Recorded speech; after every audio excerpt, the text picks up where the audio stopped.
On a raw October morning in 1944, grey mist clung to the hills above the Meuse near WWII and beaded on the barbed wire of prisoner of war enclosure 22. Inside the camp, a line of German women stood, blankets damp from the night's rain, boots heavy with mud. Many were Nachrichtenfelfen from the 353rd Infantry Division, seized as American armored columns crossed the river days earlier. They had been told that capture meant hunger, that prisoners in Allied hands were kept half-fed and broken by work. When the clatter of mess tins and the cough of a field kitchen truck broke the stillness, shoulders tightened. The women braced for a ladle of grey broth or a crust of stale bread. Instead, a U.S. mess detail dropped the tailgate and steam rose from deep pans on M1937 field ranges, revealing unfamiliar golden slabs being cut and lifted free. A few Helferinnen laughed and called it Tierfutter, animal feed, prodding the squares with chilled fingers before taking the first bite. The bread broke softly, releasing heat and a taste richer than anything many had known in months. Within minutes, the mockery faded into silence as they realized the enemy's starvation camp was serving food now beyond the reach of many Wehrmacht depots. A small shock that would be only the first hint of how Allied rations and regulation inside the wire would begin to challenge what they thought they knew about this war. In June 1944, weeks after the Allied landings in Normandy, the slow unraveling of Germany's auxiliary network began in the administrative corridors behind the collapsing front.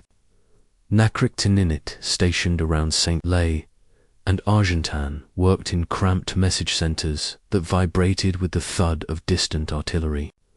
Their days filled with coded transmissions, courier logs, and radio maintenance. Many of these young women, trained as clerks and signal assistants, believed their duties kept them safely behind the lines. But by mid-July, the situation had shifted. The 277th and 353rd Infantry Divisions, already mauled by the grinding battles south of Cannes, began pulling staff and support personnel eastward to avoid encirclement. As headquarters files were hastily burned and teleprinter cables were cut, the auxiliaries joined retreat columns that stretched for miles, marching through dust and smoke toward the Seine dot by early August. The front's disintegration accelerated when the Allies closed the gap around Falaise and Chembois. The shrinking corridor became a desperate bottleneck as thousands of German soldiers tried to escape, and with them moved scattered groups of female auxiliaries carrying typewriters, signal logs, and medical kits stuffed into improvised rucksacks. Many never made it through. American units of the 30th and 4th Infantry Divisions, tightening their hold on the surrounding villages, found Helferinnen hiding in barns, working in overrun aid stations, or wandering alone along country lanes after their units dissolved in the chaos. For many, the moment of capture passed without resistance. Hunger and exhaustion had already eroded any illusion of an orderly withdrawal as the U.S. First Army pushed through Belgium in September. The surviving auxiliaries were processed through makeshift screening points near Lig and Namur, before being sent to more permanent enclosures like the one at WWII. There, the rigid structure of the American POW system, ration charts, registration procedures, and regulated camp routines stood in stark contrast to the uncertainty they had lived through during the retreat.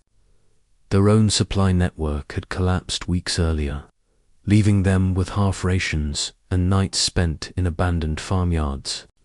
That deprivation shaped every expectation they carried into captivity and sharpened their shock when they met food and treatment far more consistent than anything the Wehrmacht had been able to provide in its final months in France. It was within this context of fatigue, misinformation, and logistical failure that their first taste of an unfamiliar American bread acquired such outsized meaning, preparing the ground for the deeper transformations explored in the next section. By the autumn of 1944, the U.S. Army's ration system had become one of the most sophisticated logistical machines operating in Western Europe. A vast network designed not only to sustain millions of American soldiers, but also to feed the growing population of Axis prisoners held under Geneva Convention requirements. Within this framework, the daily allowance allocated to POWs, generally falling between 2,000 and 3,000 calories, drew heavily from elements of the standardized B ration. Unlike the pre-packaged C or K rations issued in combat, the B system relied on fresh or locally sourced ingredients that field kitchens could turn into full meals using equipment engineered for mobility and mass production. At the center of these kitchens stood the M1937 field range, a compact gasoline-fired unit capable of boiling, frying, roasting, and baking under virtually any weather conditions.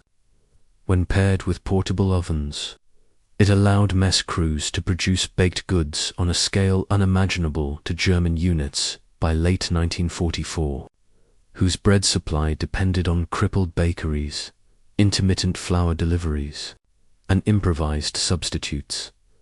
The American reliance on cornmeal played a decisive role in this contrast.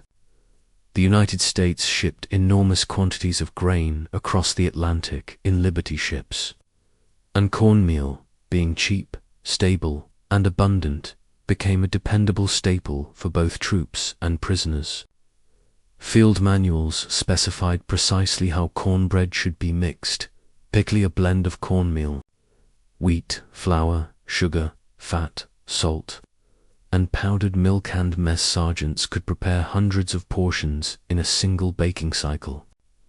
The resulting product, warm and dense with a faint sweetness, bore little resemblance to the dark rye loaves and ersatz mixtures familiar to German personnel. By mid-1944, many Wehrmacht formations received bread bulked out with barley husks, potato flakes, or even shredded beet pulp, while some retreating units survived on crackers and stretched field biscuits. Against this backdrop of declining German rations, the consistency of American field baking stood out sharply. Even as the U.S. First Army advanced through Belgium in September and October, its mobile kitchens maintained a predictable rhythm: breakfast, hot midday meal when feasible, and fresh bread or baked goods baked in rotation. This ability to deliver warmth, calories, and routine conditions that German auxiliaries had not enjoyed for months formed the technical foundation of the shock these women felt when handed a piece of golden cornbread. It was not simply an unfamiliar food, but tangible evidence of a logistical system that continued seamlessly despite rapid movement. Setting the stage for the deeper comparisons, they would inevitably draw in the next portion of the narrative. In the final week of August 1944, as the German front in Normandy collapsed for good, the first large groups of female auxiliaries encountered American food not in the deep interior of Belgium, but in the rapidly expanding PWEs around Cherbourg and Carrington. Many had surrendered after days spent retreating through hedgerows and shattered crossroads on little more than thin slices of rye bread, ersatz coffee, or whatever emergency rations remained in their tunics. When American units gathered prisoners for initial processing near the Cotentin ports, these exhausted women expected the worst: indifference, harsh treatment, and perhaps a cold scrap of hardtack. Instead, within hours of capture, they found themselves standing before organized rows of field kitchens. Were U.S. personnel working from established logistics hubs that had been supplying Allied forces since mid-June ladled out thick stews, potatoes, and warm bread to every new arrival, regardless of rank or gender. The food was simple and utilitarian, but after months of deteriorating Wehrmacht provisioning, its warmth and quantity defied everything they believed the enemy was capable of offering. As the flow of prisoners shifted east in early September, the same pattern repeated across Belgium. Columns of auxiliaries and support personnel moved through temporary screening stations before being transferred to more permanent PWEs near Namur and WWII, built as soon as American forces secured crossings over the Meuse. Here, the culinary shock grew sharper. Mixed among the staples of US military cuisine was a new and suspicious item: bright yellow cornbread, cut into squares and served from deep metal pans. Two women raised in Germany's redominated food culture. Its color instantly suggested animal feed, the type of coarse ground maize used in rural districts during shortages. Some prisoners whispered that the Americans were mocking them with inferior ingredients. Yet the cornbread was not a substitute, but a standard component of the USB ration, baked fresh in mobile ovens that accompanied every major advance. Its sweetness, density, and warmth contrasted so starkly with the fading rations of their own army that many auxiliaries found themselves caught between disbelief and reluctant curiosity. These first meals, often issued even before formal interrogation or registration, became pivotal moments of cognitive dissonance. The women arrived expecting punitive starvation, yet encountered an unexpectedly structured and regulated system, capable of providing hot, varied food even in the midst of rapid offensive operations.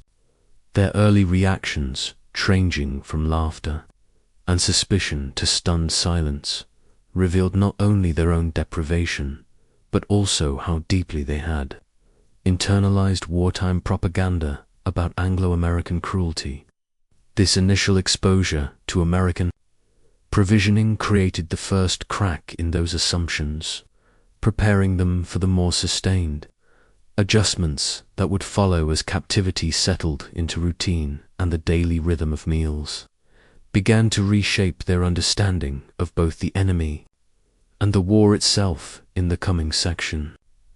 By late autumn 1944, as the German front contracted toward the Reich's western border, fragments of testimony from newly captured soldiers and auxiliaries began filtering back into the battered command posts of Army Group B. These accounts, carried by stragglers who escaped encirclement or relayed through field police interrogations, described conditions in American custody that starkly contradicted the regime's insistence that surrender meant starvation and humiliation. Reports circulated that prisoners' Avon clerks, drivers, and female Nachrichtenfelfen were receiving warm meals soon after capture, medical examinations, and rations drawn from the same abundant stocks sustaining U.S. frontline units. For formations already surviving on threadbare supplies, such stories struck a discordant note. Some officers dismissed them outright, claiming the Americans fed captives only for interrogation value. But the consistency of the details made these denials increasingly unconvincing. American intelligence summaries from September and October reinforced this pattern. Interrogators recorded the astonishment of female prisoners who confessed they had expected harsh treatment, only to be handed bowls of stew thick with meat or pieces of cornbread richer than anything they had tasted since the early months of the war. Many expressed disbelief that food containing fat, sugar, and protein could be distributed so freely, without rank distinctions or punitive reductions. These reactions were catalogued in routine G2 reports, where analysts noted that such revelations not only provided insight into German propaganda, but also hinted at the growing psychological fatigue spreading through enemy ranks. Two women who had marched for days on deteriorating rations or watched their units collapse in the Falaise pocket. The knowledge that their captured colleagues were sheltered, fed, and treated according to the Geneva Convention became difficult to ignore. Within the German counterintelligence system, attempts to suppress these accounts faltered as the situation worsened. By November 1944, with Aachen lost and prisoner numbers rising sharply, the leadership could not fully prevent rumors from circulating among rear area auxiliaries. Some Helferinnen quietly acknowledged that captivity might no longer represent the terrifying fate they had been taught to fear. Others, already disillusioned by the shortages and chaos of constant retreat, found their confidence in official directives beginning to erode. The Americans recognized the significance of this shift. Their meticulous treatment of prisoners functioned as a silent instrument of psychological pressure, wearing down morale even among those not yet captured. This growing awareness among German personnel set the stage for the deeper changes that would unfold once the female POWs settled into the daily routines of the camps, where the regularity of food and order would further reshape their understanding of a war their army was increasingly unable to sustain. By the autumn of 1944, the scale of the American logistical efforts in Western Europe had expanded far beyond sustaining its own armies. With the rapid collapse of German formations after the breakout from Normandy, the United States suddenly found itself responsible for feeding more than 200,000 German prisoners in France and Belgium, an obligation that grew daily as the front pressed toward the Rhine.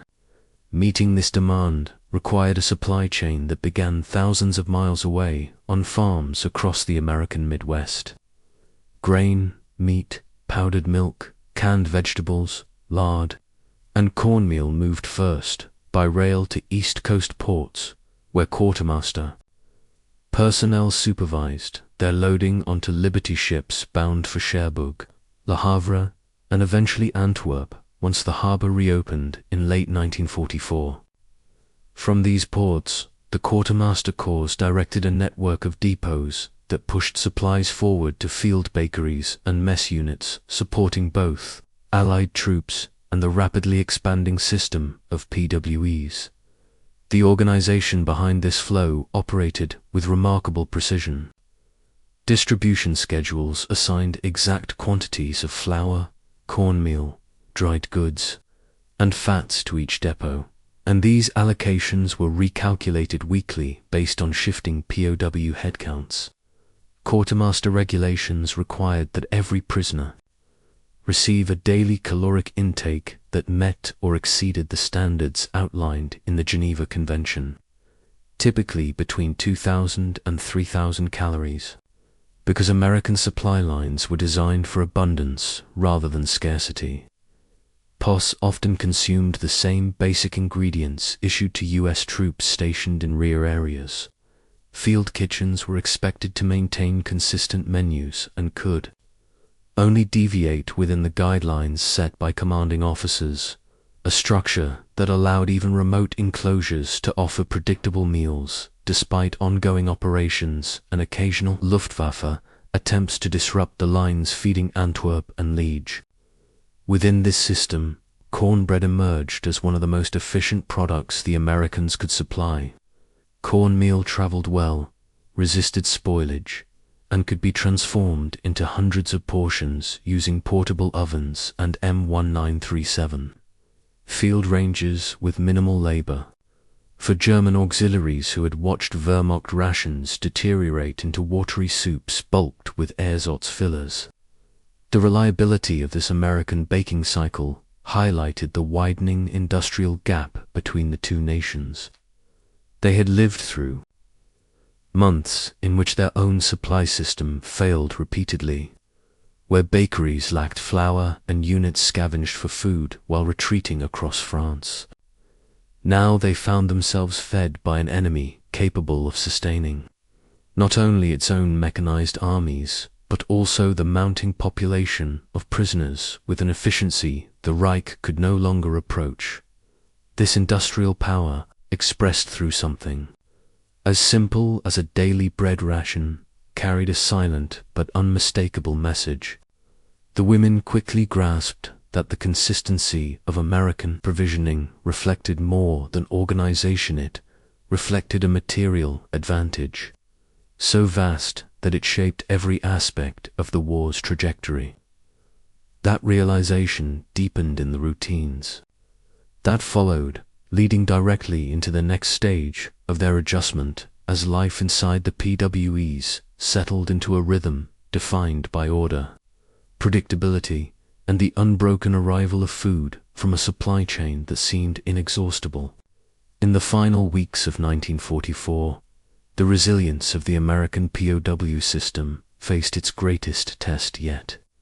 When the German Ardennes counteroffensive erupted on the 16th of December, the sudden violence across the snow-covered forests of the Eifel and the Ardennes shattered the tenuous stability along the Western Front, as Kampfgruppe and other armored groups pushed toward Normandy, St. Vith, and the northern shoulder of the attack. Rear area communications posts collapsed in confusion. Among those swept up in the chaos were clusters of female auxiliaries, assigned to signals and clerical detachments supporting the 6th Panzer Army's advance. Many fled into the woods with retreating columns, while others were overtaken as American forces regrouped and counterattacked. When the offensive stalled and the German spearheads ran out of fuel, these scattered detachments were among the first to fall into Allied hands, emerging from snowbound farmhouses and headquarters cellars with frostbitten hands, hollow faces, and expectations shaped by the hardship of the winter campaign. By late December, the PWEs across Belgium were straining under the sudden influx.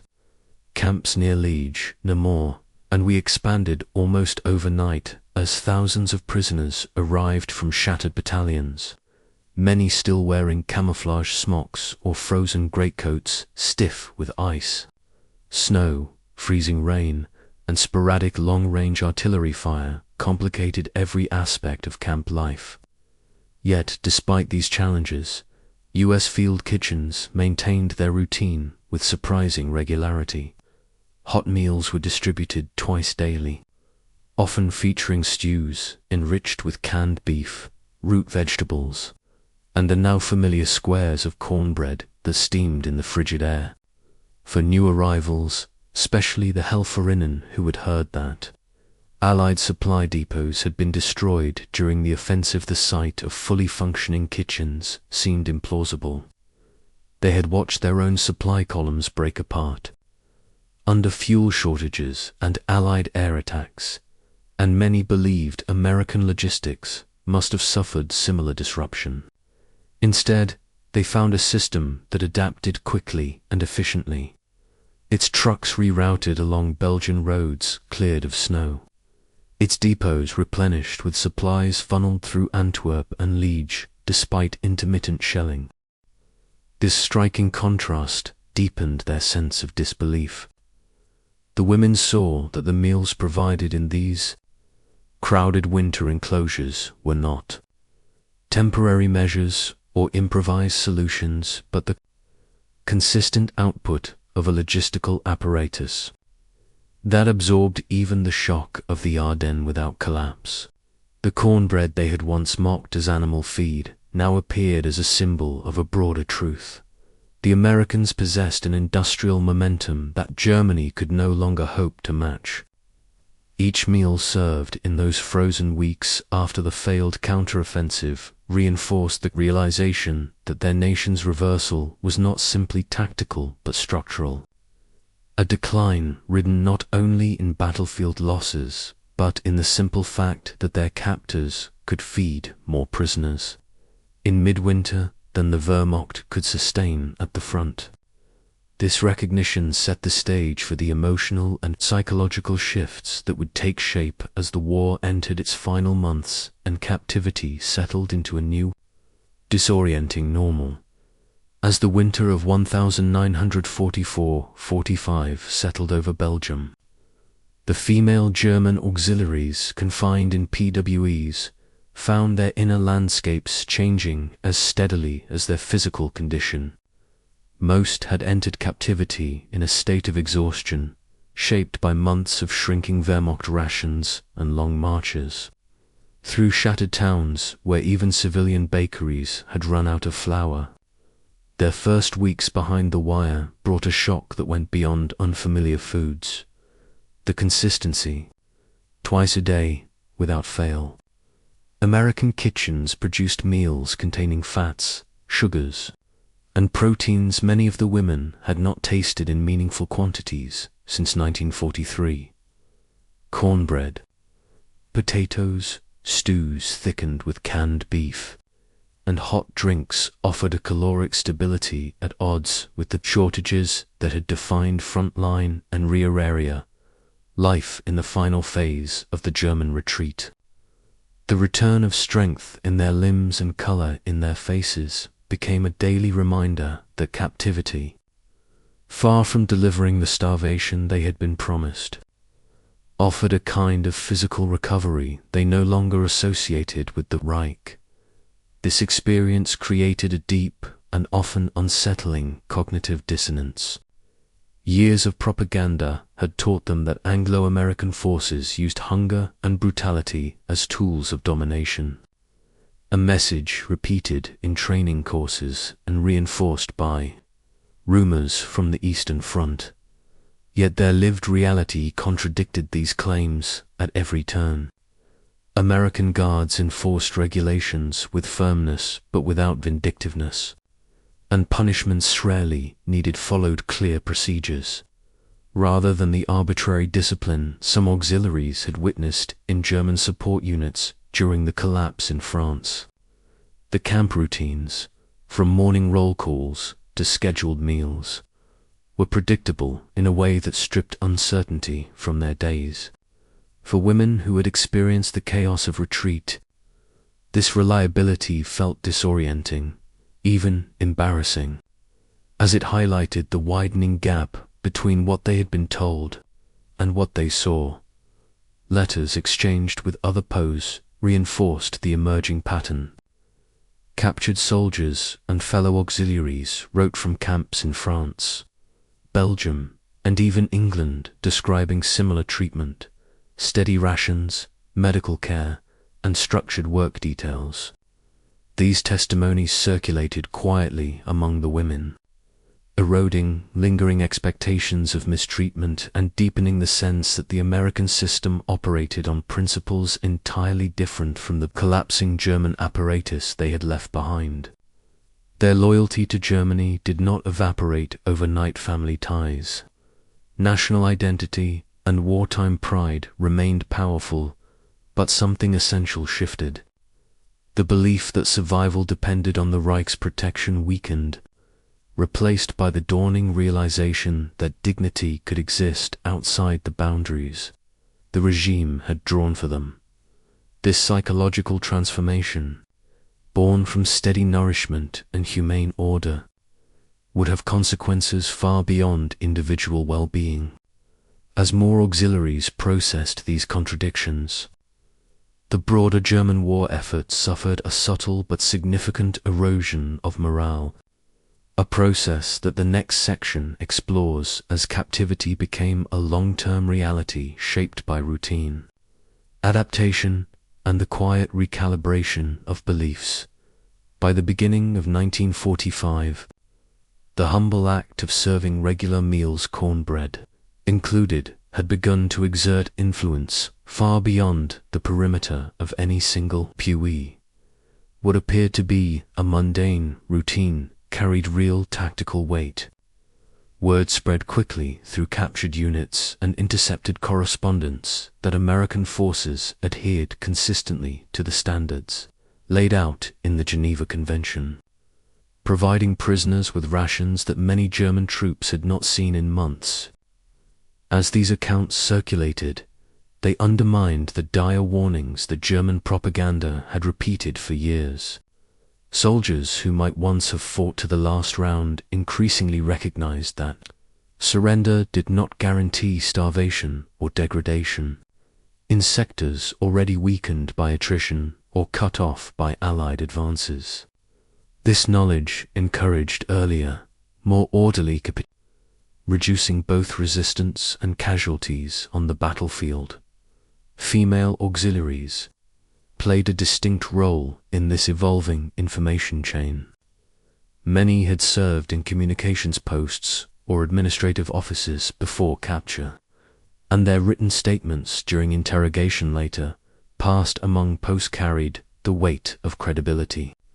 Their descriptions of daily meals, medical checks, structured routines, and even the unexpected sweetness of cornbread contrasted sharply with the shortages afflicting German support units still in the field.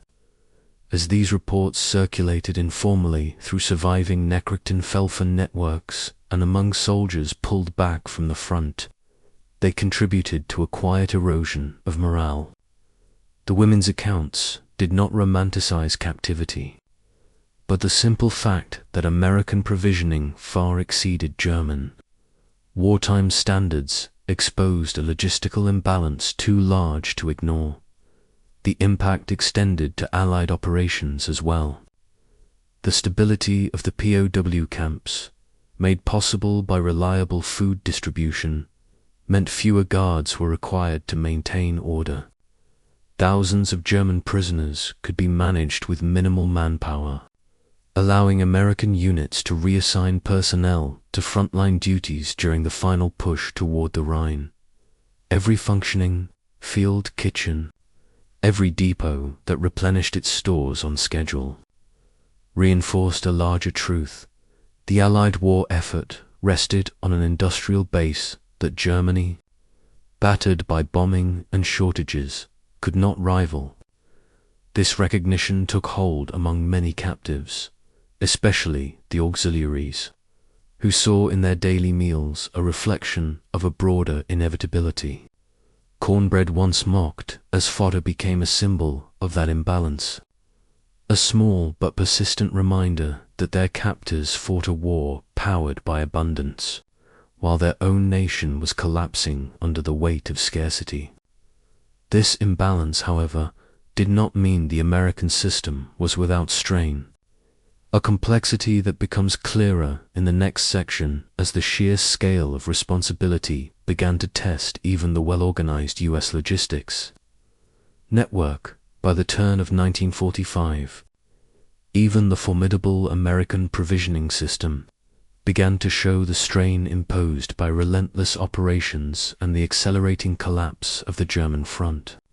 The sudden influx of prisoners from the Ardennes, combined with winter storms and damaged transport corridors, created pressures that no amount of planning could entirely avoid.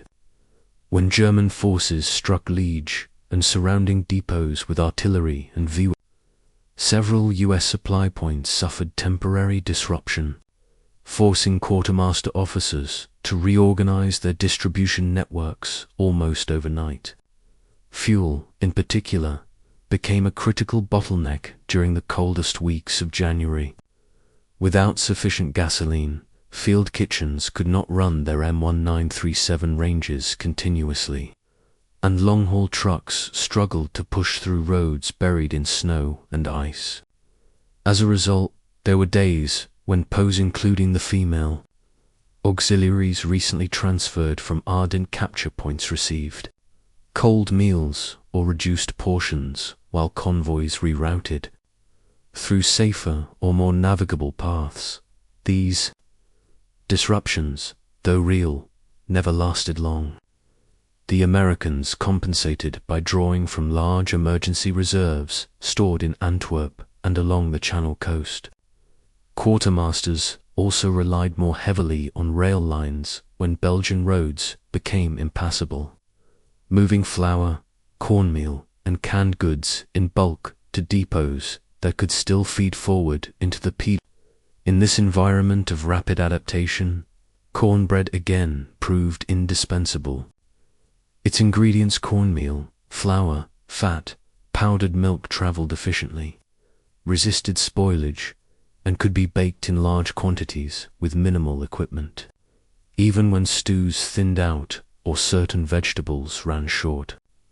The field kitchens could still cut warm loaves into hundreds of portions, ensuring that prisoners received at least one substantive component to anchor their meals. For many of the auxiliaries, the continuity of this bread stood out as a symbol of the Americans' ability to weather logistical shocks that would have crippled German supply chains completely by that stage of the war.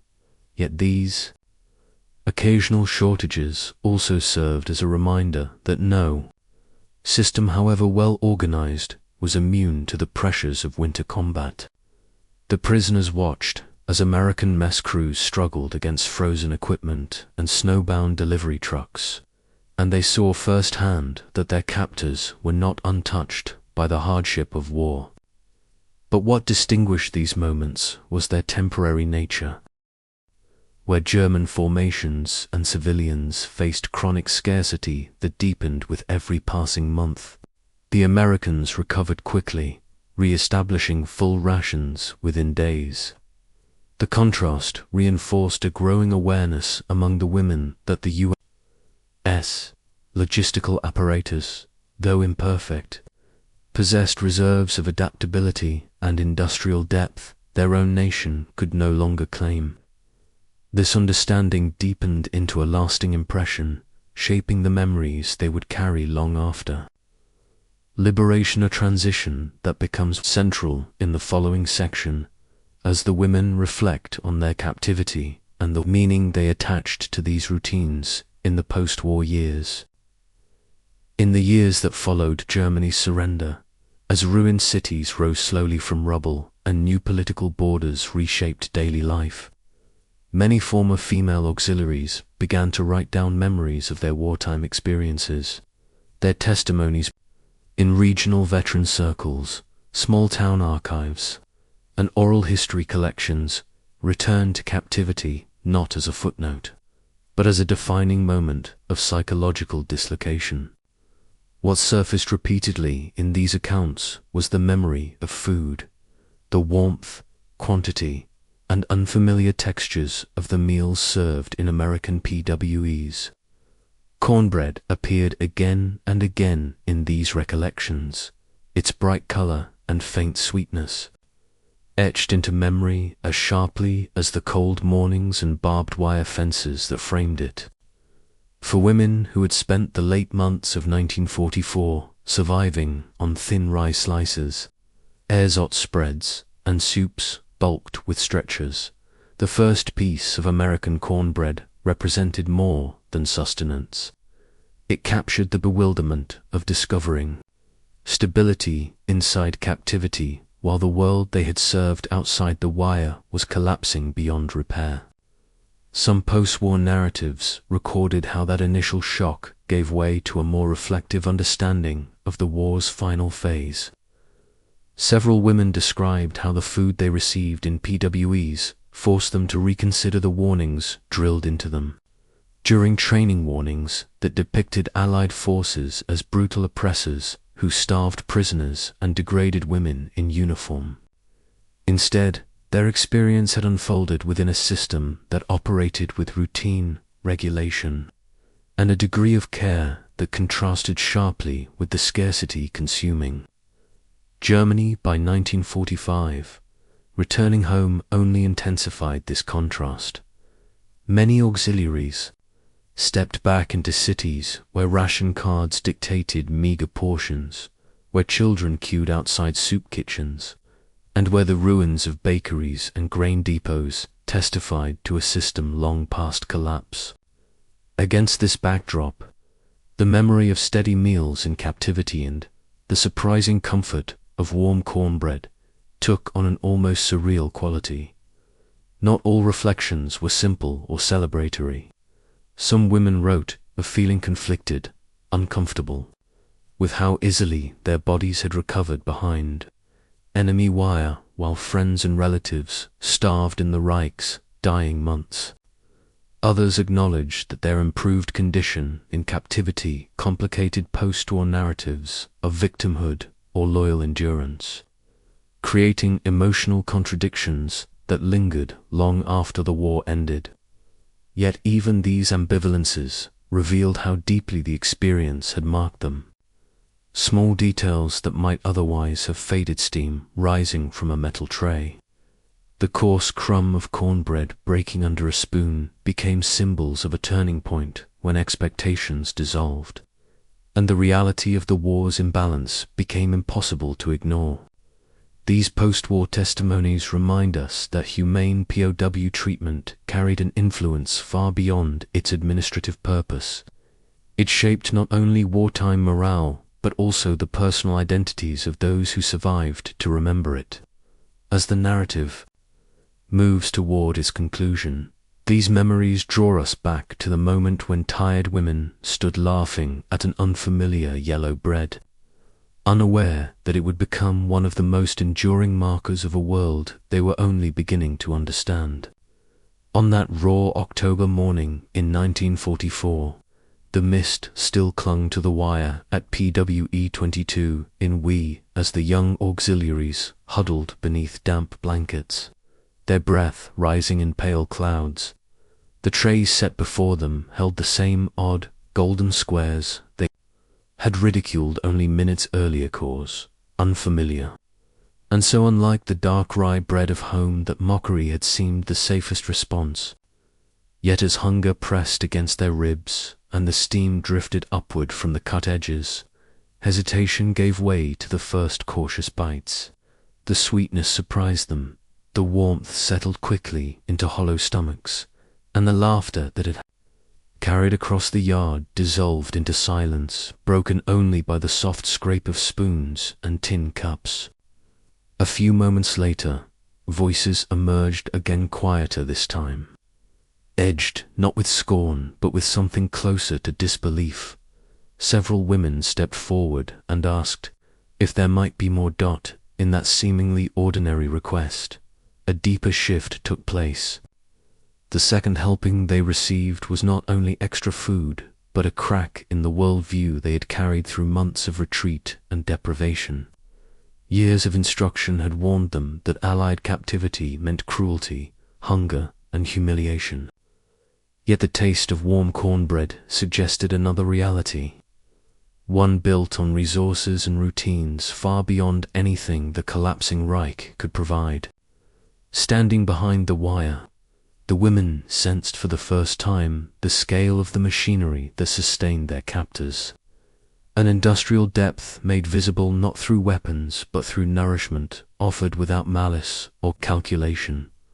Long after the war, when the barbed wire was gone and uniforms had been traded for civilian clothes, many remembered that first meal more clearly than any interrogation or march.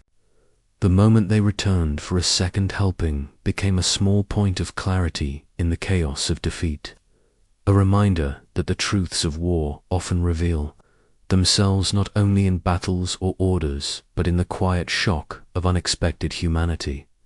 It is there, in the image of tired women eating their fill on a mist-covered morning, that this story finds its end.